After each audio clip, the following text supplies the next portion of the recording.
bombshell yung sinabi po ng dating presidente na meron na silang ano man ang pangalan yan, police o non-police ba yan, kasi it looks like what we are investigating now, yung ginamit na instrumento para sa war na nagbunga ng napakaraming extrajudicial.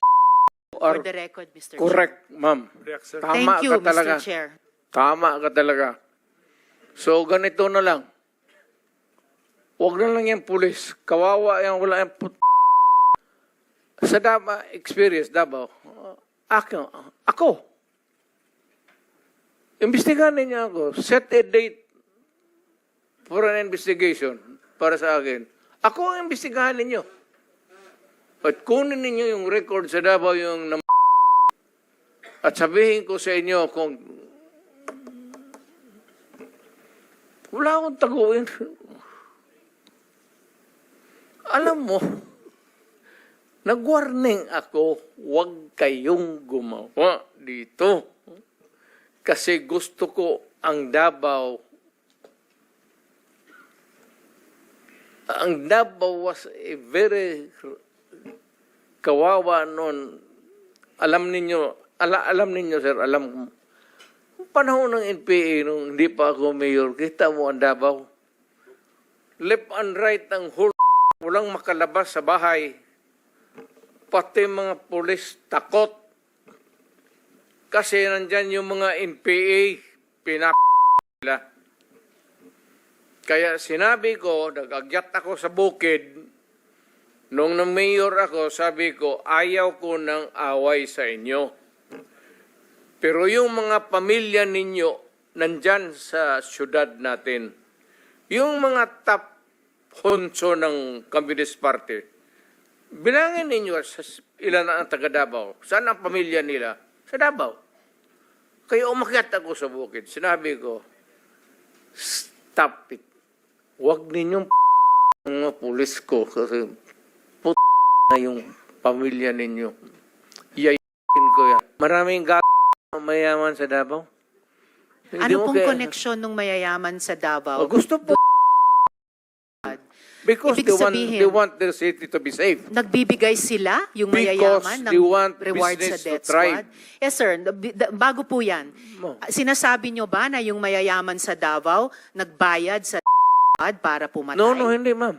Sila si Colonel mismo. Makasait po ba kasama sa squad na iyon? Sino? Colonel Makasait, kasama po ba sa squad na iyon? Colonel Makasait? Ma'am, alam mo, sa totoo lang, mahabang istorya to. It's okay, sir. Maikli lang sana Pero kung sagot. ang problema, ma'am, tao. Si Colonel Makasait ay Kung marami,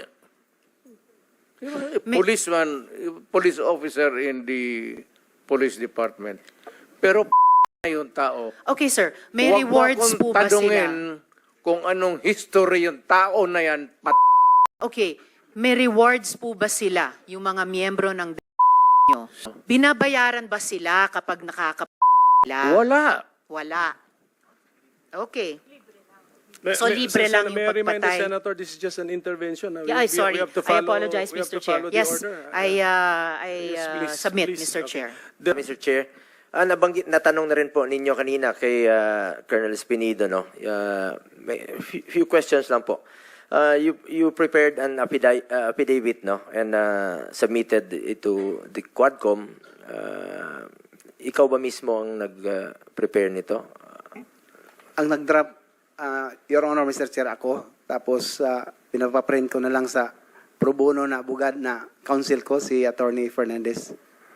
At nabanggit mo sa affidavit mo na ang Pogo money po ang ginagamit sa tama ba ito? According to late Mayor Navarro, Your Honor, Mr. Chair. But personal knowledge, I have... So hearsay po ito? Hearsay? Yes, Ah, Mr. Chair. Kailan at hindi pa uso yung Pogo nung panahon yun? Hindi pa nga natin alam yun eh. Hindi natin narinig. At kailan at anong taon ito nangyari, Colonel Espinido? For me, Your Honor, Mr. Chair, I've heard the Pogo, 2007 pa siguro nga may illegal, no? Pero sa what I've said, mentioning late Mayor Navarro, right after na, kung matandaan mo, Mr. Chair, Your Honor, na nagtawag ka na cleared na si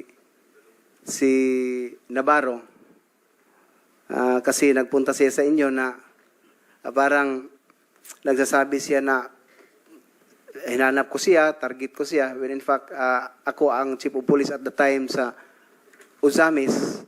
Wala akong pakialam sa Clarin, so focus ako sa Uzamis. But then, dumating din yung punto na parang nagpakialam ako sa ibang lugar na hindi naman totoo. So, ang pagpunta niya doon sa office ko, kausapin ako na inutusan mo raw na para maklear talaga siya, hindi na siya matakot sa akin, na since isa din, Your Honor, Mr. Chair, na tawagan ko naman lang, sabihan ko naman lang siya na ikaw kasali, ito, tinakot ba? So, mag-clear siya para magkausap kami na welcome man siya magpunta sa Uzamis, wala man siyang problema din. So, yun ang pag-usap namin at the time. So, base sa, matagal na yun, ano? Base Yes. sa assessment mo, okay na siya, cleared na siya. Yun ang nag-usap kayo. Hindi ko rin alam, Your Honor, Mr. Chair, kasi wala man akong list na paano din i-clear siya kung sakali nasali din siya. So, ang katanungan natin dito is sa recollection mo, sa maalala mo, no? Yung sinabi mo, tinawagan kita to clear dito kay Mayor Navarro. Hindi ko na nga maalala, mga leader din natin yun doon sa Mindanao. Ang tanong ko lang naman sa iyo, Spini, bakit kailangan siyang magpa-clear sa iyo nung panahong yon? Yun din ang naano ko, Your Honor, Mr. Chair, kasama ko nga yung deputy ko, na bakit magpunta siya para sabihin hindi siya matakot sa akin kasi ang pag-alam niya, isali ko siya sa list daw. Yon ang pag-intindi ko na magpunta siya. Kaya pinapunta siya from your end na hindi ako kasali sa watch list.